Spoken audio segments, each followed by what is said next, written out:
Yo, yo, yo, welcome back to another episode of On the Spot Sports. And before we get to our guest today, we have a big shout out for Living Sisu.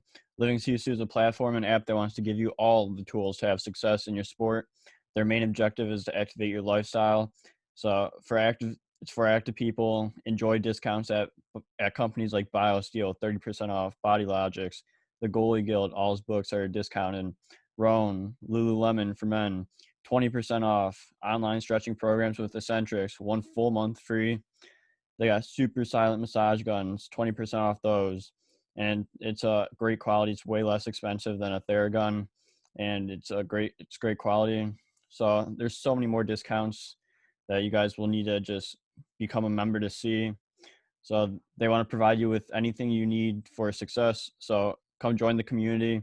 I'm a part of it. A bunch of other athletes are a part of it. So it's free to join. It takes 20 seconds to get exclusive offers to your sport, and it's definitely worth it. So do us a huge favor and go sign up for Living Sisu's membership. It's free, 20 takes 20 seconds. So go do it, and we'll see you there. Living Sisu is a great company. We know one of the co-founders, Zach Fricali. He's a great guy. He's the co-founder. He does a lot of live streams on Instagram at Living Sisu, with a bunch of elite athletes, and you learn a lot from like the athletes' determination, their resiliency, everything to what made them become successful. So it's been a great experience so far. So go on. I'm gonna leave the link in the description. So go sign up. And we are delighted to bring on our next guest, current ECHL goaltender for the Indy Fuel, former Manchester Monarch, former Ontario Reign, former Hartford Wolf Pack, former Ferris State University alum, former Canisius College alum, Charles Williams. Yo, welcome back to another episode of On Spot Sports. I'm Jack, and today I'm joined by a very special guest, Charles Williams. Charles currently plays in the East Coast Hockey League with the Indy Fuel. He also spent time with the Ontario Reign in the American Hockey League. He was a 4-year goaltender at Ferris State University and then transferred to Canisius College before turning pro. Welcome to the show, Charles Williams. Thanks a lot, Jack. Appreciate being on. Yeah, no problem. So how are you? Good, man. Like I said, just got done with the workout and skated this morning, so done for the day. So now just going to relax, run some errands, and yeah, that's about it. Always good to get those things out of the way first thing in the morning for sure. Yeah. It's always tough when that alarm goes off at 6, but it's snooze. I think just one time, so that's a good day. Yeah, that's good. Better to get out of the way than have it Right. later in the day. Right. Yeah, so how's your summer been so far? I saw that you participated in like a summer league or something earlier and you won the championship. So like how was that? Yeah. It was a good time, man. It was here in Michigan, one of the bigger leagues is called the Eastside Elite League, and it was my 3rd year doing it. And man, one buddy who runs it, Lesky, he's won a cup, Stanley Cup, and everything, and he always says it's the hardest.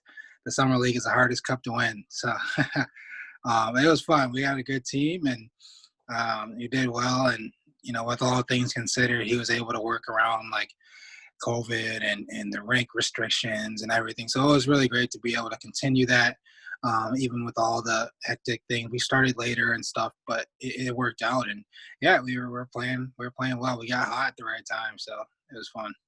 Yeah, it's good that you guys got through like all the restrictions and everything and you won the hardest championship that you could in the summer. So Right, yeah, I can't complain about that. right. No, that was a huge bonus for sure. Yeah, I've been skating, haven't been able to skate in like a summer league. I skated in one summer league game, but Mm. the restrictions are like really like tight here. So it's like I was just been like doing like stick and pucks and just like staying in shape and Yeah, just I wish yeah, I could get into games, but yeah. unfortunately this time it's like hard to.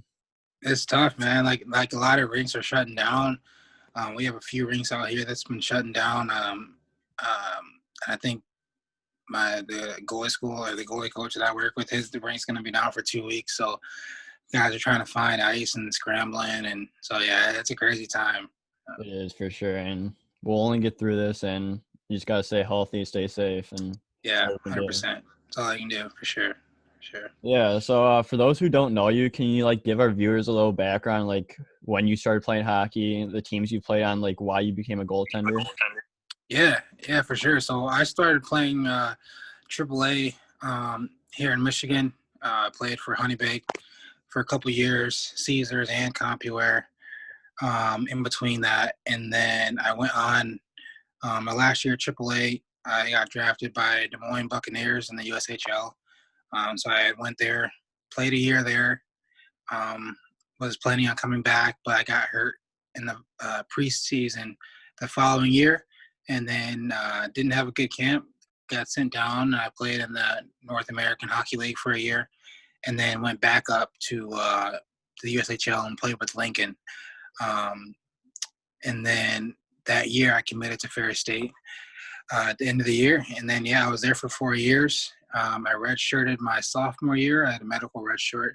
I tore my Achilles there.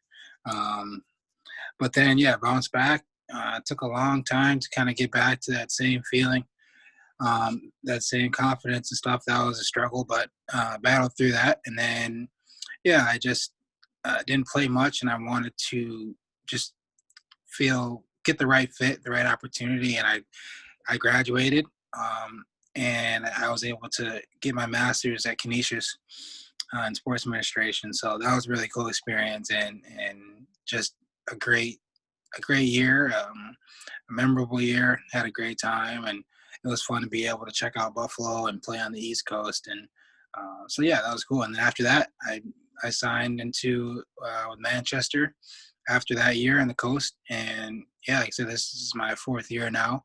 Been kind of up and down. But yeah, like I said, I've been played a lot in the coast, and it's been fun. It's been a fun ride. Yeah, that's awesome. So starting with your career in the juniors, you started with in the USHL with the Des Moines Buccaneers, and you played in 26 games. So like, what was the transition like going from like playing like AAA to going right into the USHL?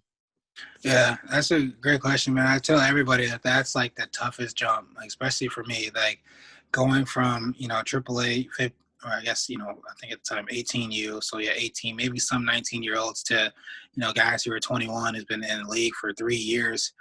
The speed of the game, the guys are already committed, drafted. It's a huge jump, and I think nowadays I know more about the summer leagues and training, and that would have helped.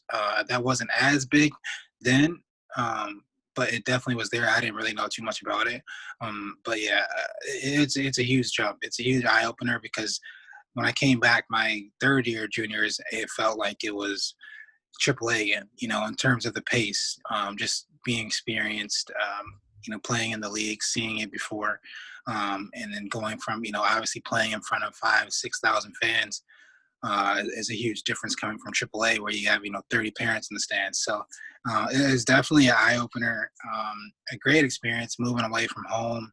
It's just a lot that first year to take in being in high school and stuff, but it definitely is a cool experience.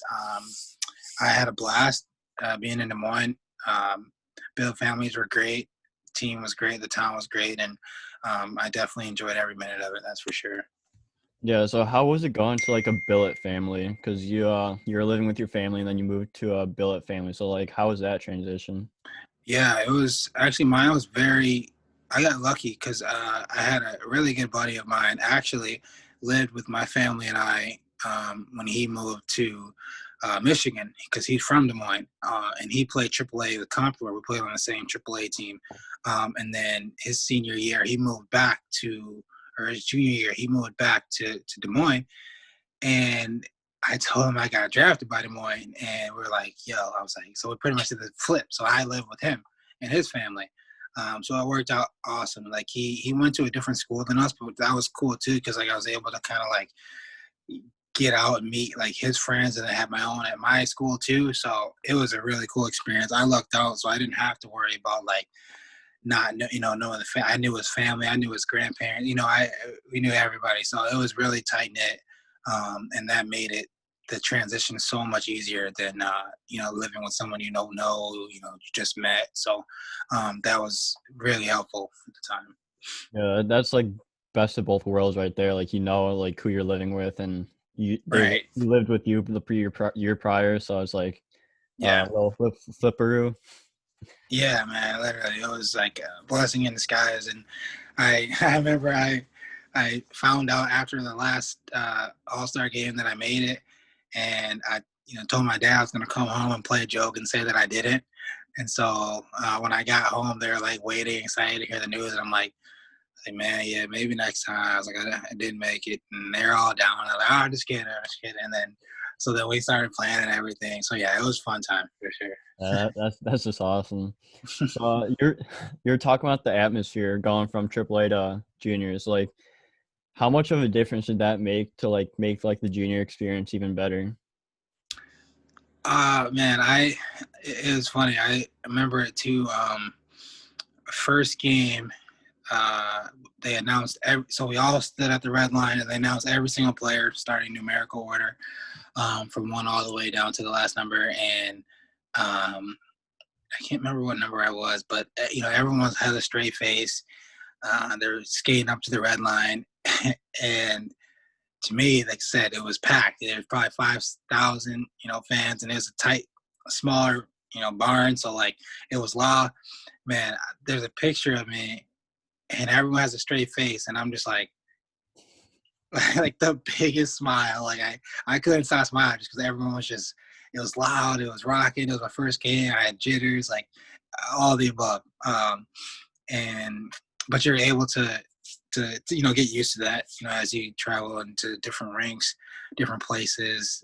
Cedar Rapids, they have the cowbells, like different places have different things that make the fun experience. The fans chirping the goalies. So it was definitely, it's a lot of fun when, like I said, you go from having your parents in the stands to having, I think, one of the games in Green Bay, there was a teddy bear toss night. We had 11,000, and now they're doing outdoor games. So yeah, it's just I think in all, it's just a cool experience to be able to have and be able to do. And junior hockey is just a fun time, to be playing.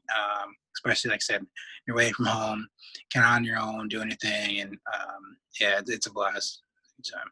Yeah, so then you said the following year you're planning on coming back to Des Moines, but then you went to the Null because you Yeah. got injured in training in training camp or preseason. Like, what was that injury like, and like how do you like bounce back from it?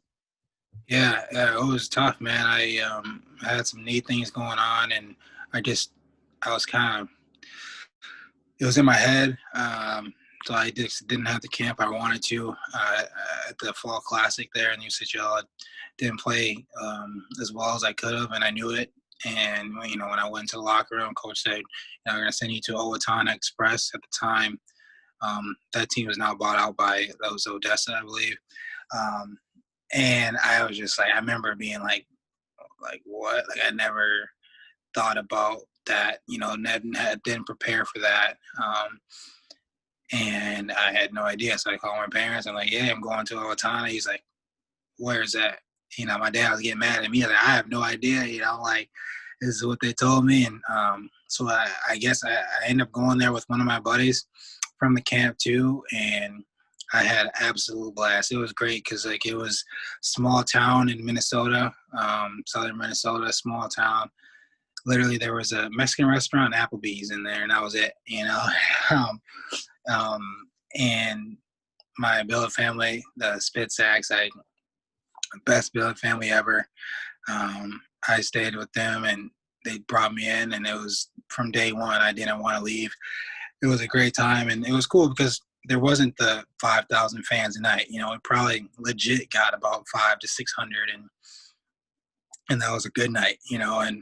But it made you focus on hockey and getting better and trying to get yourself back up to the ECHL. And so then colleges started, looking out and reaching out to my coach and stuff. So, and I was playing a lot and getting that confidence back and that jam back. So, yeah, that was a huge eye opener. And at first, like I said, I was kind of like, it hit me, like a boulder. I was like, whoa. And then once I got there, got settled, and the season got rolling, it was great. And like I said, I had a great time there too. My billet family, I still see them. They come to games and stuff from time to time. So it was just a cool experience that I'm actually really glad that it went that way. Yeah, so talking about confidence, you played 44 games that year and 4 in the playoffs. So, like, what was it like being like the go-to guy and like starting for them and like being so successful? Yeah, like I said, that was a great. It felt like old times in terms of, the AAA days, just playing a lot and feeling comfortable in the net and seeing the puck and it being junior hockey. It was great because it makes it more scouts were coming to the games and um, watching our team and talking to my coach, talking to me, and it was just a good what's the word um, it was a great time in my career to have that because, like I said, I just had whatever year our team wasn't that great in Des Moines, and to be able to be on a team like that and to do well and make playoffs and, like I said, and do well and get the um, just have people seeing it too was awesome. So yeah, that was a huge step to, and then going on to the USHL and kind of carrying that same confidence and know, I've been here before and I've played and got those games under my belt, which helped and took it a long way for sure.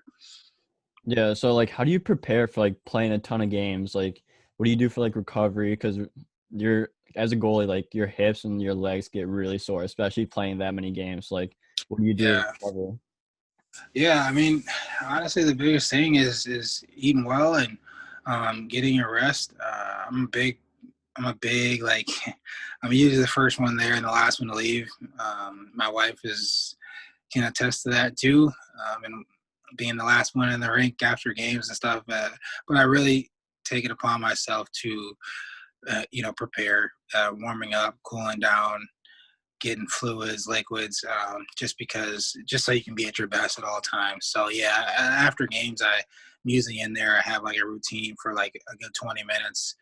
Whether it's biking, stretching, seeing the trainer, massaging, rolling out. I pretty much do everything I can think of. If it's not feeling good, I want to make sure it does.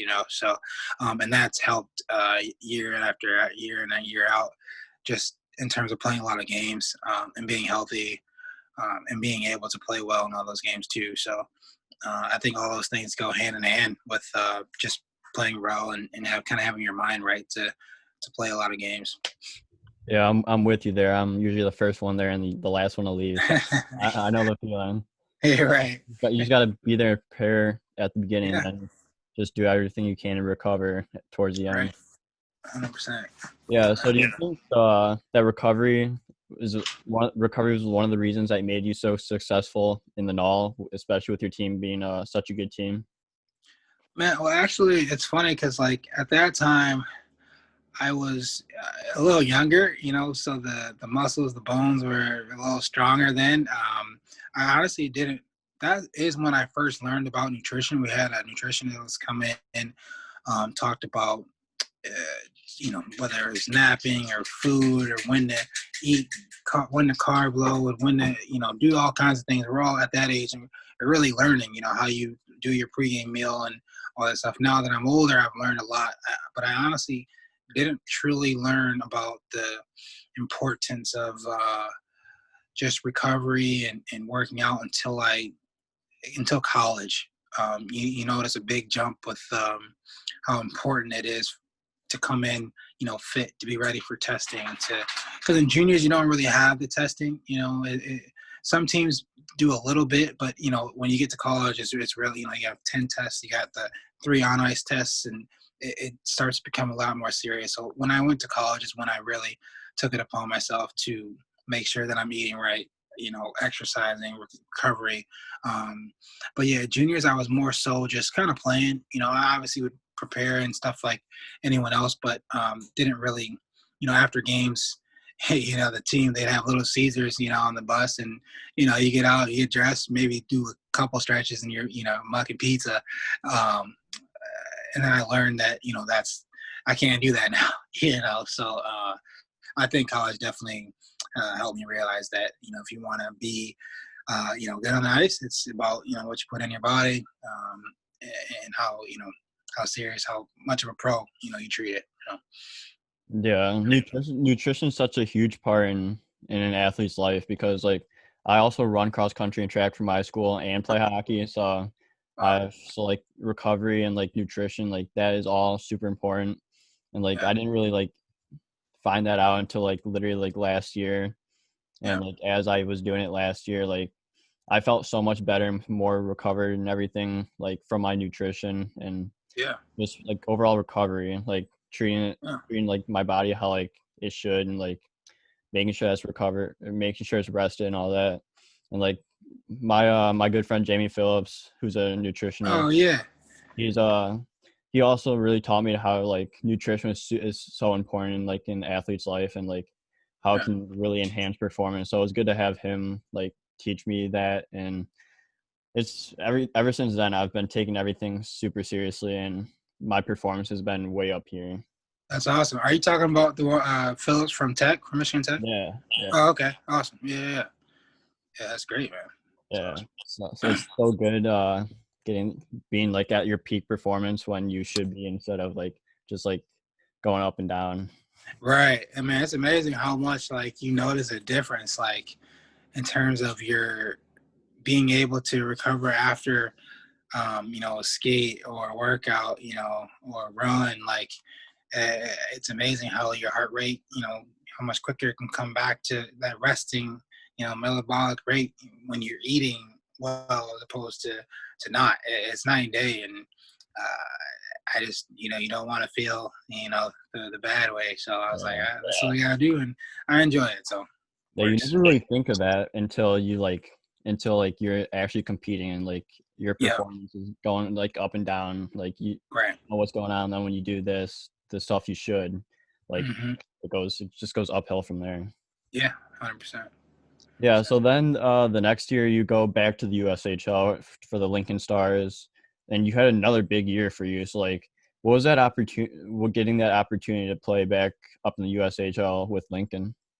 Yeah, it was great, and that's actually another funny story too. I was planning on so that summer after had the year in the null, I got um, went to Cedar Rapids camp, um, and then I was planning on if I didn't.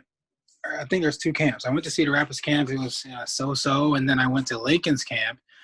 I just got an email saying, "Hey, we'd like to invite you," and so I went to their camp, and I felt just like I did that first camp in the morning. I felt lights out, did really well, and they were gonna take. I think they were taking four of us to start to the fall classic, and then had a great fall classic, and then made the next set of just the two of us, and then they made a trade for a guy at the end of the summer um, who was going to come in.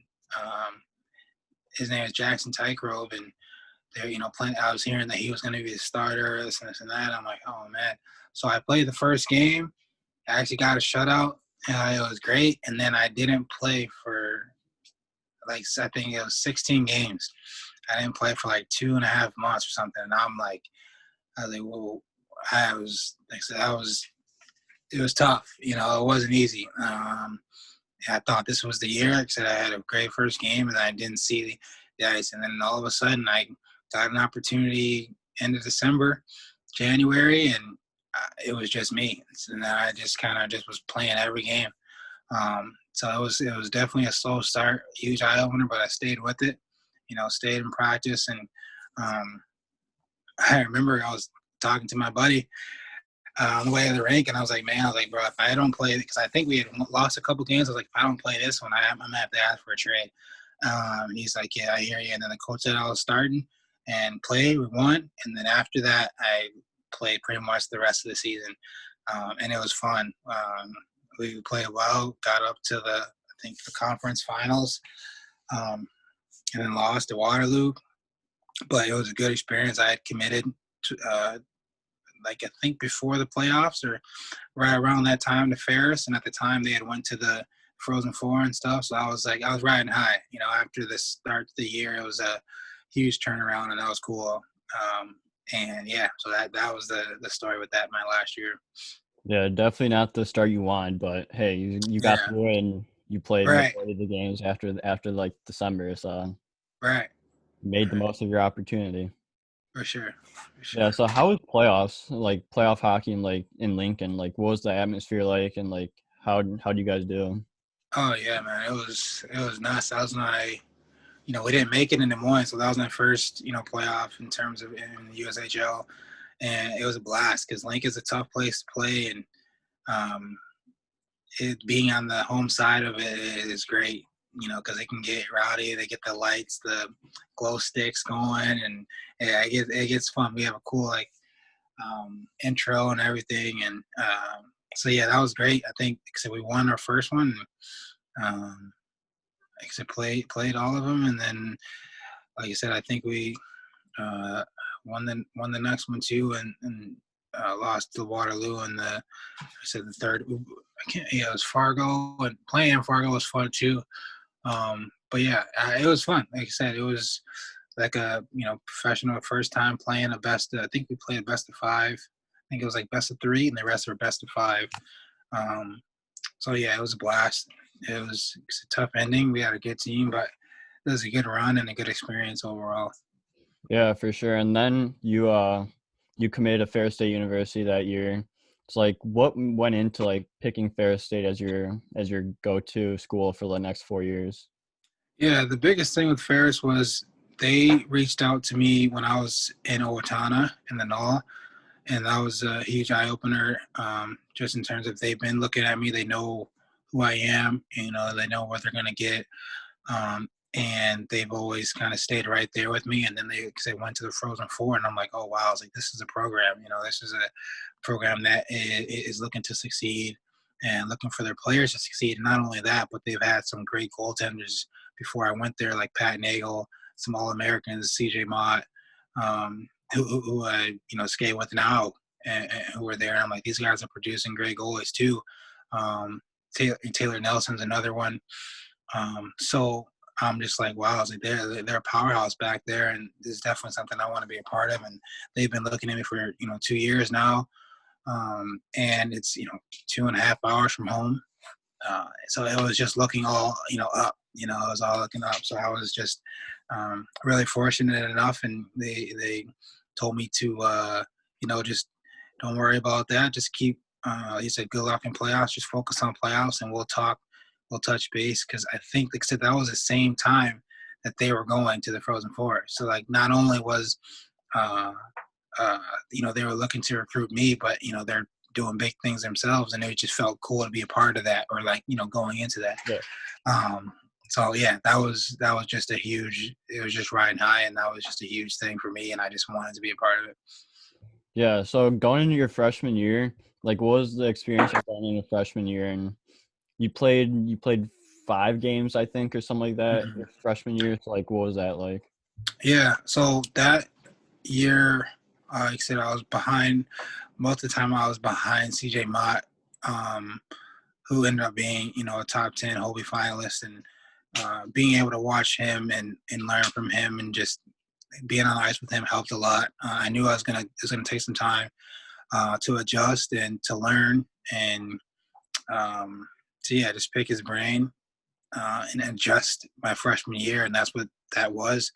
Um, and then yeah, I felt good, and I stayed there after like that summer, and went on to my sophomore year and felt good, and my numbers are good, and because I just didn't get the opportunity, but I still felt as if though I was ready, and um, yeah, that was it. Pretty much, that I was ready to play, and whenever they needed me.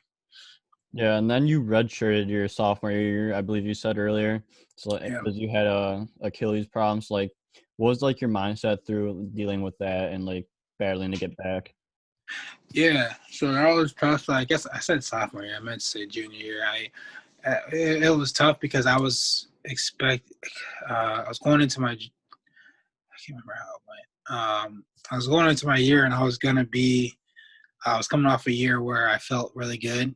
My numbers were good. I felt good in the net, and our team was looking great. And yeah, like I said, I tore my Achilles, and all of a sudden it was just was like, whoa, but long story short, it actually worked out because, like I said, Mott was 1 year ahead of me.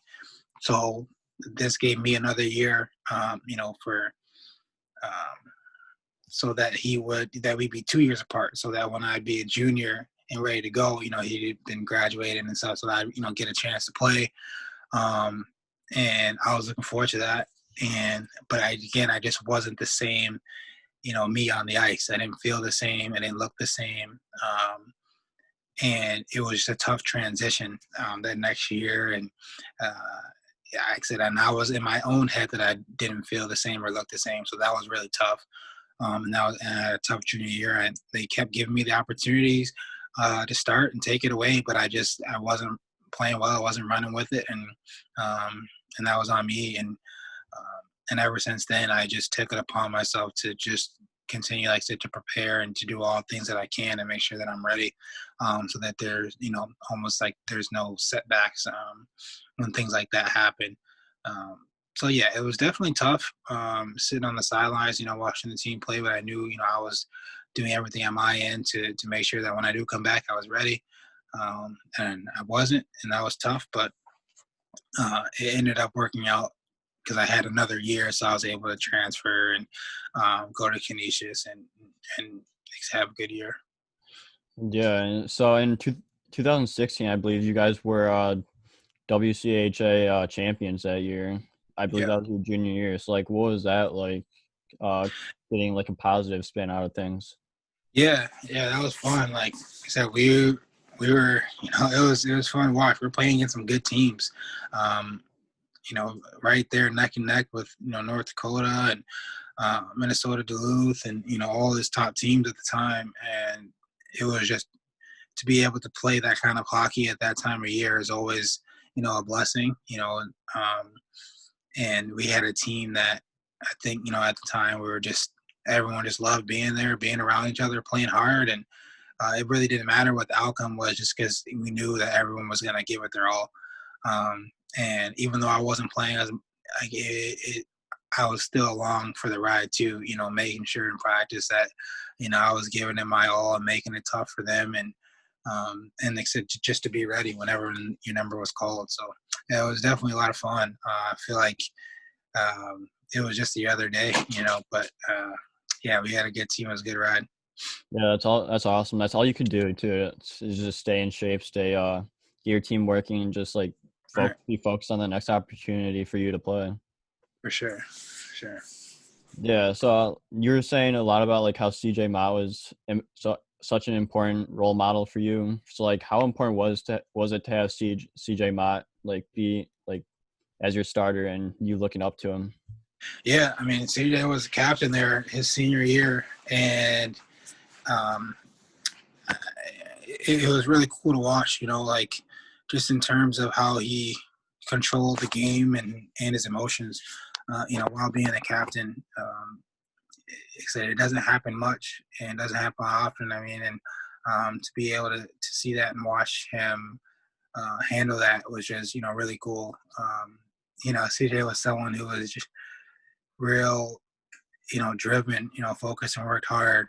But at the same time, he wasn't phased by much, at all. And that was something that I took with me too, to keep that level-headed, level-minded play. And as you play so many games, that's the only way you can really go about it. Just kind of staying not too high, not too low, as they say. And he was the master of that. Yeah, I felt like when things would get rowdy and stuff or intense, he was still the even keel. And I think that just brought a lot of success for him, because that's something that is tough to do, especially with goalies. There's just so many factors that go into the game, and especially at that age and in college, and being a captain and Hobie finalist, like with all that going on, he was just able to really keep that even level head in mind.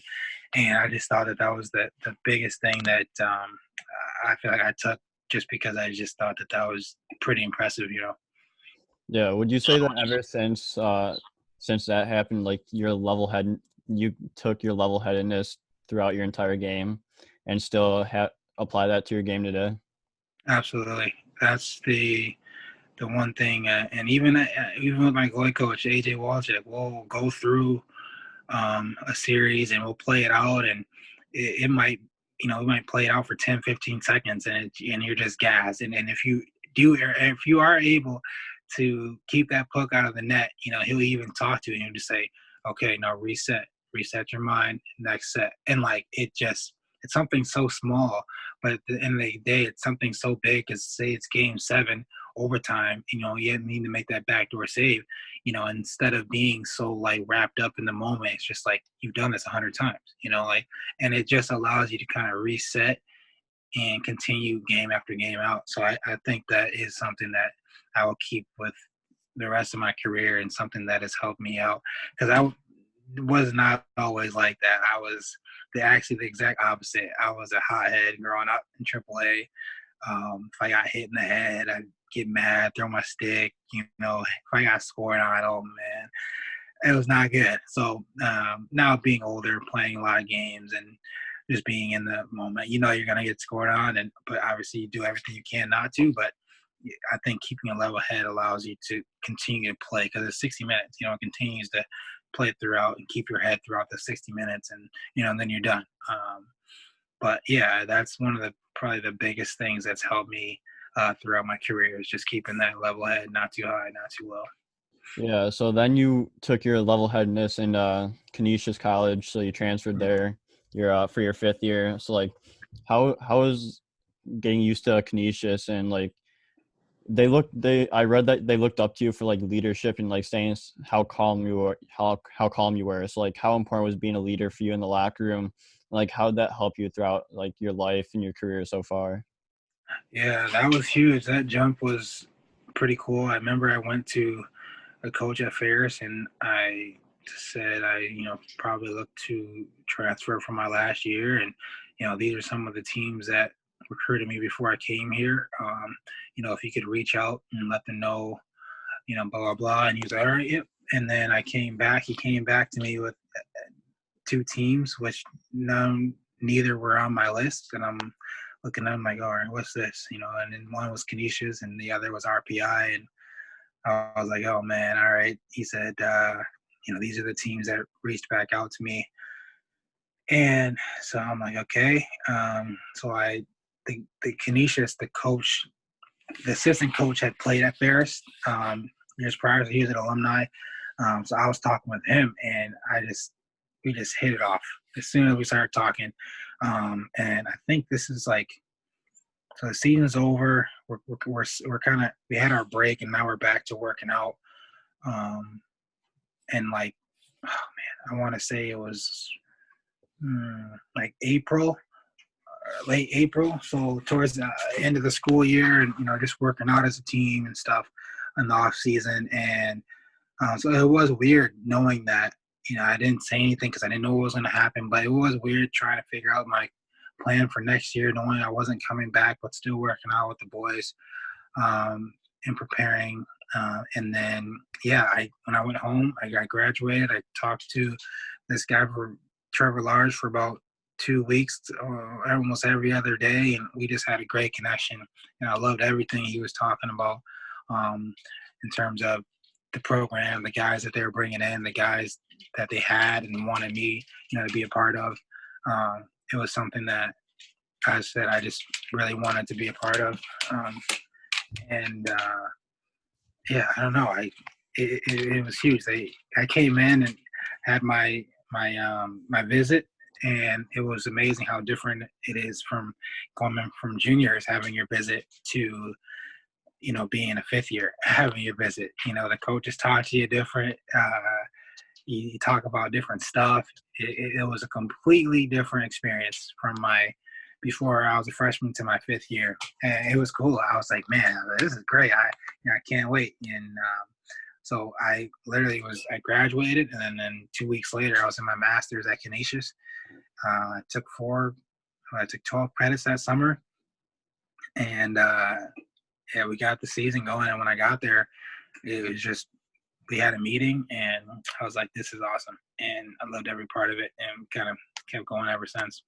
Yeah, that's just great that you had that instant connection. Like, it probably made everything super easy and like felt like home right away. Right. Yeah, it really was, man. They took me in, and they had a goalie coach, and I was able to talk to every coach, and it was just like I said, they did it right, and yeah, we had a fun time. Yeah, so you were on fire that year. You played 34 games, 1.8 goals against average. It's like, what made you so successful, and like, how much did it like help your team like feel confident with you, and like overall like the Yeah, experience at Canisius? yeah. It was a lot of things. That summer was a lot of fun because it was weird. Like I wasn't. There was a point in time where um, I didn't. I was done at Ferris. I was training, and I was almost kind of just training. For me, like I wasn't with Canisius yet. Like, but I knew I was not coming back to Ferris, so I was just really just playing for the love of the game. And that during the summer, I was skating everywhere. I was working out, a lot, and just making sure I could be the best I could be to be prepared. And I just ever since that summer, I just took another level that summer and was able to come in, hit the ground running when we got to when the season started. And that was a lot of fun just to kind of, like I said, not be a part of anything, just kind of have like almost like a fresh start, if you will, with the expectation of, you say, I'll be the fifth year guy and kind of coming in. And they didn't guarantee that I'd play a lot of games. They just said that they wanted me to come in there and use my leadership, and that what they would look to me, for. So I was like, great, sounds like an equal opportunity, and so I was able to take it. And like I said, it was a lot of fun, and it was a good year. Yeah, so with that leadership and how good you played overall throughout the season, you earned a contract with the Manchester Monarchs right out of your fifth year. So like, what was it like going from playing your fifth year to like going right into pro? And you were 3-0 with Mhm. Manchester with your time there. So what was it Yeah, like getting that first professional win right away and going 3-0? sorry. Yeah, it was, man, it was great. As soon as I got there, my one buddy, he was like, my roommate, he's like, man, he was like, I'm glad you're here. He's like, we need some help back there. I'm like, oh boy. Um, but no, it was awesome. I was able to get back with my one of my really good buddies um, from juniors. So it was me, Colton Saucerman, and Joe Diamond, kind of hanging around. They just showed me the ropes, like how to be a pro from day one. Um, the stretching, the ice baths, cold or hot tubs, ice baths, and like I say, yeah, stretching and just being a pro and eating right and all that stuff. It really just allowed me to be successful. And I just learned, like I said, I was able to watch, some good goalies like Colin Stevens, Sam Britton, played at Denver, um, who was there at the time, and just kind of just watch them and just to be ready. And that helped tremendously. Yeah, so then your first full pro season, you played 42 games with Manchester. So like what was it like playing, like being like the go-to guy like right away, like in your first pro season? Like Yeah, generally you don't see that happening as much, but like what was it like going right into the thrust of things? I think going and playing there after my college year helped tremendously because I ended up actually making the playoff roster, which is cool. So I was there for about 2.5 months because we went all the way up until the conference finals, game 7. So we were there for a while. So just practicing and getting used to that level of play, for so long. Like I said, 2.5 months there, quite some time. So I was able to adjust and play some games, and then playoffs hit, and I was able to just kind of watch the hockey and, like I said, just learn and be there for morning skates and taking shots after and trying to get better and working with the team and stuff like that. And then to just come back right back into the system, it was great. Um, and like I said, I just felt really comfortable, and um, it was one of those things where the coach had confidence in me too, and that's everything. That helps tremendously, and he just wanted me to go out and play, and that's what I did. Our team was really good too. We were scoring 3, 4, 5 goals a night, like easily. And so that made it great because in practice, obviously it was challenging and helped me get better too. And like I said, it just fit really good, and so I was able to kind of come in and just from the year prior, it was just great being able to have that start. Yeah, so like what was the transition period like going from like college to like playing in the pros and playing with like facing like all the shots and like what was the hardest thing to get used to? Yeah, honestly, one of the biggest things is the traffic. Oh man, the guys they're big. They're big guys in front. The traffic, I'd say the how quick they can get their shots off. Um, like things happen just a tad bit quicker, which makes and hold the whole game quicker. But I think the biggest transition though is the traffic, being able to find pucks um, through screens, through tips, redirects. They're just really smart hockey players, and they do every single thing they can to uh, get a goal, and so they're really good around the net. So yeah, the traffic was probably one of the biggest things where I was like, sometimes I don't know how the puck didn't go in because I didn't see anything. Yeah, so also throughout your first full year, you earned a AHL call up to the Hartford Wolf Pack and you played 3 games there, I believe. So like what was it like getting called up to the AHL in your first pro season? Yeah, that was a big jump too, in terms of like it's even quicker. You go from playing in the coast and playing these games to another level of play where it's even faster. Guys are even smarter. And um, it was just a huge eye opener. I was like, whoa, like this is happening. This is real. I was kind of starstruck for a little bit, and then once I settled in, it was a little bit better. But yeah, I was kind of like, man, this is it. But I wasn't as prepared as I probably should have. It could have been. Um, but it was a good experience. I was I was there with at the time was Chris Nell, who played a little bit in the coast too. Played at Bowling Green, and I had known him prior to just from playing in the coast, so it was cool to talk with him. And then Alexander Georgiev was there as well, and he was a treat to watch. That guy's unbelievable. So yeah, it was just more so being able to watch these goalies, and be in the locker room and kind of just pick their brains about just hockey and just life. I think that was more so than anything was the coolest thing for me experience. Yeah, so then the next year you played with Manchester again and you played with the Ontario Reign. You got your first AHL victory. So like take us through like that first AHL win. Yeah, that was a lot of fun.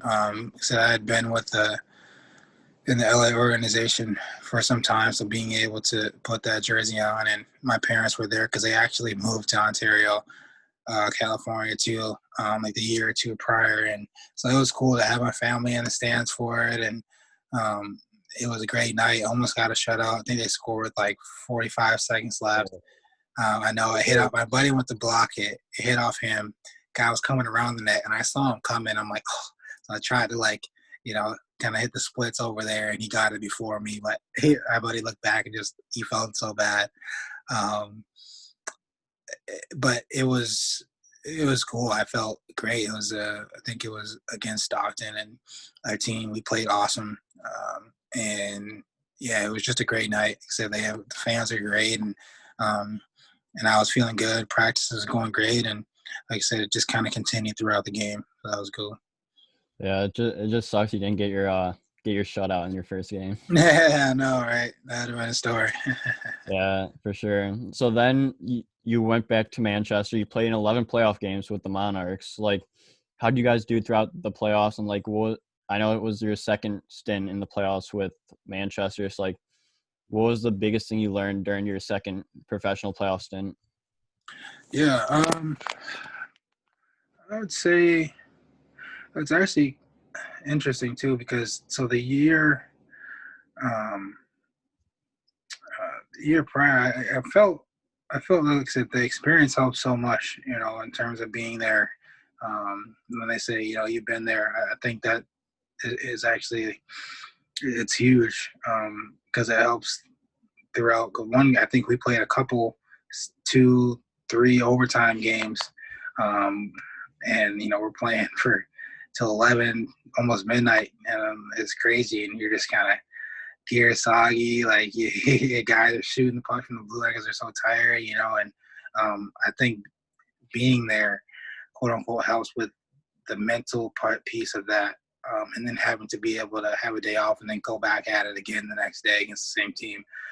So I think the biggest thing too is learning the tendencies of the other team, instead of going. I've seen playing these teams so much. You know what they're looking for, what they're looking at, what they're trying to do, and I think that helps. Just learning the other team and what they're doing helps a lot. So you don't have to kind of guess things. You kind of know like things that they like to do on the power play, down low, all this kind of stuff. So that being my second year helped a lot with that. And but we played, the team that we lost to ended up winning it all pretty easily. Newfoundland, and we all it was a close battle. But like I said, it was tough. But again, we fought, and it was a good experience for me. Yeah, that's awesome about the experience. So going into like double and triple overtimes, like what do you do to help yourself like save some energy for like the game? Like how do you not get so tired? Honestly, it's the biggest thing is honestly the energy that you get is you don't want to go all that time and lose.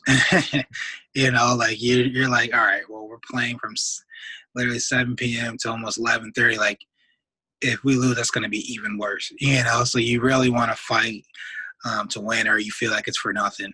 So I think that's a huge factor in terms. And I'm sure like a lot of times it ends up being a key game in the series. Where if you do win, you can have like a 2-game lead, or kind of head wherever to home ice. So I think that's the biggest thing. It's like you don't want to go all that way and lose. And a couple little energy packs help too.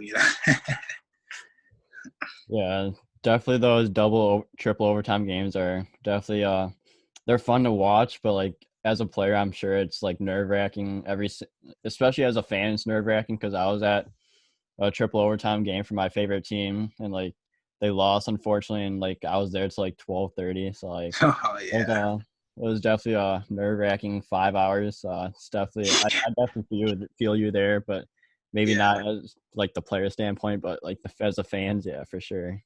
Yeah. Yeah, and then this past season, you played with Indy Fuel on the coast, and you recently signed a contract with them again. So congrats on that.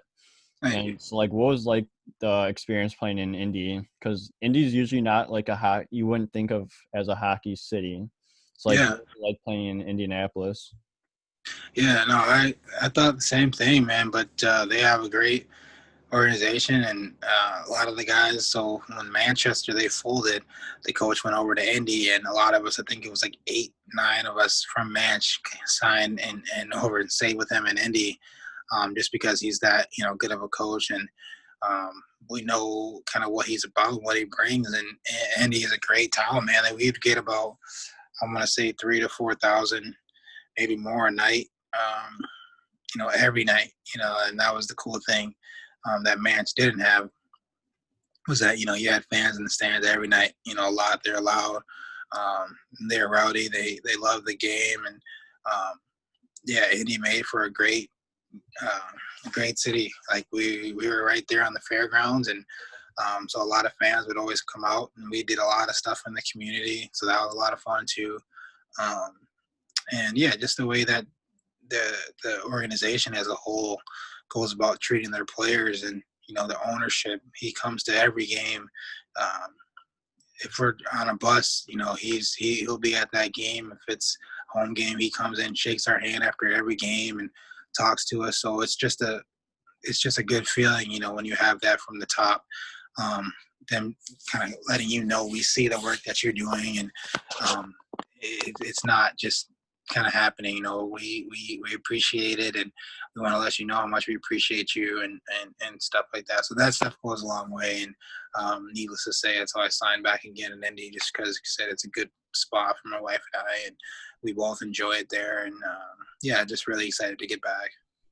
Yeah, I went to a Fuel game 2 years ago, and like besides like the hockey was really good. Like I especially love when the announcers go, "Let's go Fuel," and just like Yeah, right. exaggerate the Fuel. So it was definitely seemed like a fun environment to be in, For especially as a sure. fan. I can imagine that as a player it's even better. But it's definitely a cool town to be in. Yeah, for sure. For sure. Yeah, so you're having a pretty good year this year. You were 18, 10, and 1 through 31 games this season. And then come March, COVID-19 hit. So like what happened leading up to all the events of COVID-19?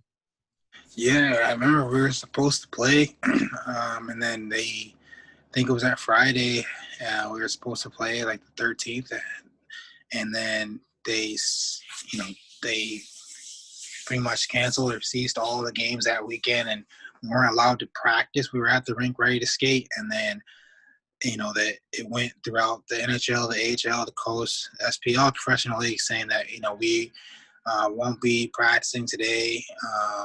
This and that, and so we didn't skate, and we just went home, and we're just like, whoa, like this is what's happening. This is real. Like we've been talking about this for some time, and now we're, and the next thing coach has like a meeting, at advisory meetings and stuff, and we just kind of had one big one, and guys had to get back to the border before they closed it, and so it was just hectic. It was really eye opening.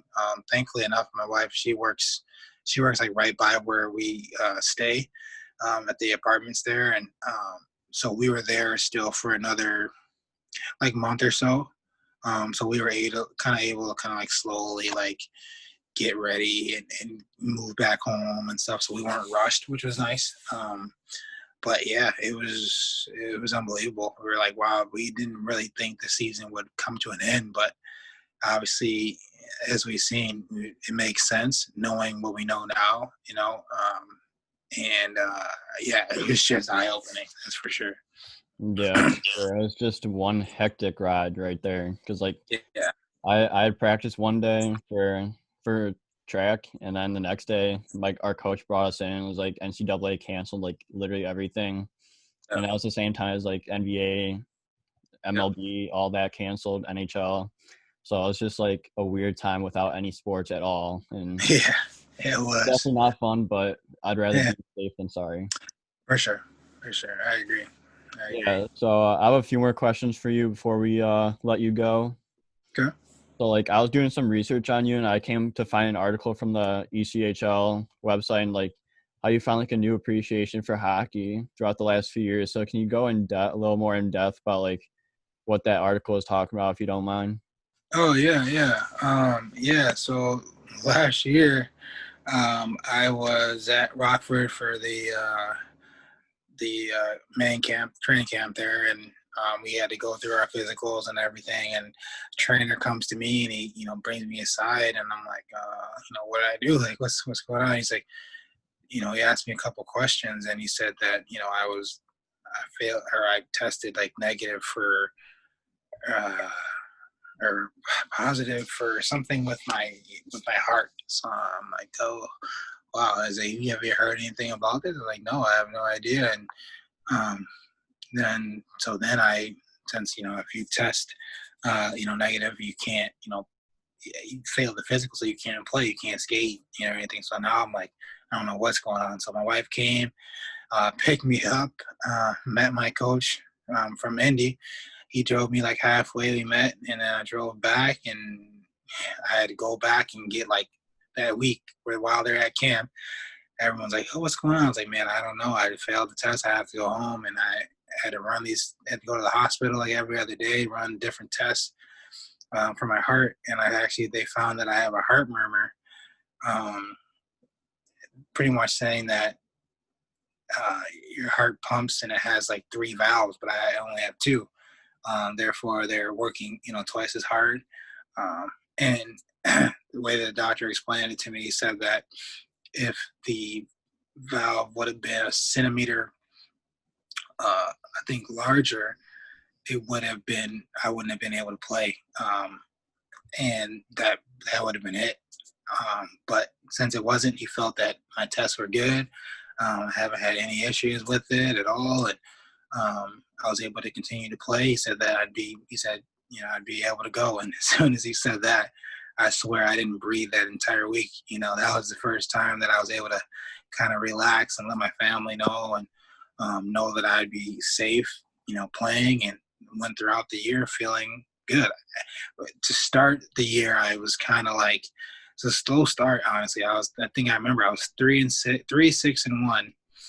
3-6-1, and I went to the coach, and I'm like, I know I have better. And, I know I'm not playing to my potential. I'm still kind of freaked out in a way, just with all the news that I had gotten. But I told him, I said, I'm going to get back to it. I'm going to do this, I'm going to do that. And then ever since then, I think I ended up going like 12-1 or something like that. And I was just feeling good. And he knew it. And it was a good feeling. But it definitely took some time to realize, like, wow, like that almost just had, my career was almost over, and to be able to mid-season to try and turn it around and get ready for camp and go through everything like nothing happened was kind of tough.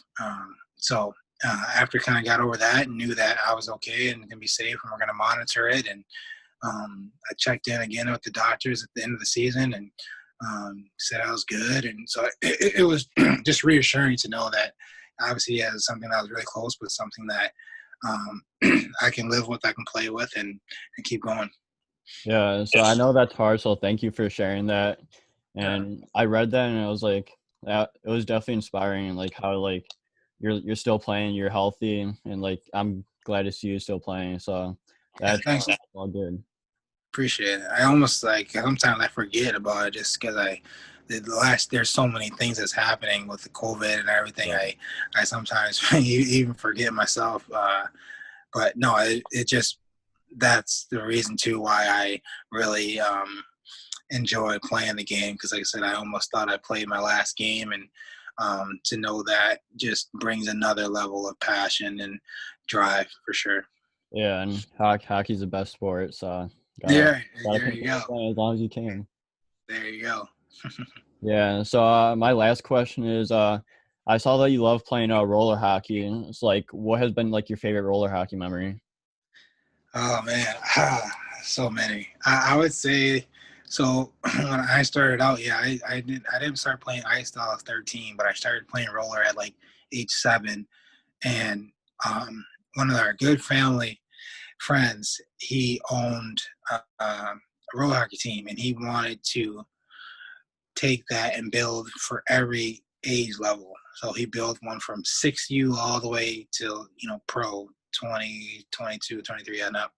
And he put it all into us. We went to all the tournaments, and we went to the best hotels, and everything was paid for. I never ate so much room service in my life, and he just made sure we were taken care of. I think the best one was when we went to Florida, and we played actually where the Everblades play at the Teco Arena, and we stayed at, like, this place had like 50 floors, and we were at like the penthouse and playing mini sticks every day. And I would have to say that was my best memories, going and playing in that and Narch and tours, and just all the teams would stay at the same place. So we'd have the biggest like mini stick tournaments. Like, so it was a fun experience, and he always took care of us. And yeah, forever we'll always think about that. And I know it was a fun time. Yeah, that's unreal. Like I just recently started getting into roller hockey. Like Oh, when like all this was like on not as strict as it is right now, but like I went out with a few buddies of mine, and we just shot around and like it's a whole different sport than ice. Like it is. skill is unreal. It is, man. It's that's why I loved it, because like roller is like there's no scouts, there's no, we're not as many fans, and it's just like you're just kind of out there with your buddies, and it's just kind of really, and at the same time, it gets you better. A lot of players now who you see, lighting it up in the NHL, AHL, started playing roller, and I know a lot of my buddies did, like some Jason Zucker, with Pittsburgh, Brian Rust, like a lot of my buddies who grew up playing roller. It's amazing how it helps you transition down to ice too. So that's cool. Yeah, it's fun. It's a great sport, Yeah, and just gotta continue to do it over the summer. for sure, as much as you can. I know my wife and I we've been skating around the neighborhood and stuff. It's been fun. That's awesome. So, Charles, thank you so much for coming on the show. We really appreciate your time, and we want to wish you nothing but the best of luck next season and going forward. And if fans are ever allowed in the stadium throughout this year, you can for sure find us at an Indy Fuel game, and you got a fan in us. All right, sounds good. Thanks so much for having me. Yeah, no problem. Enjoy it. Enjoy the rest of your day. All right, thanks again, Jack. Appreciate it. Yeah.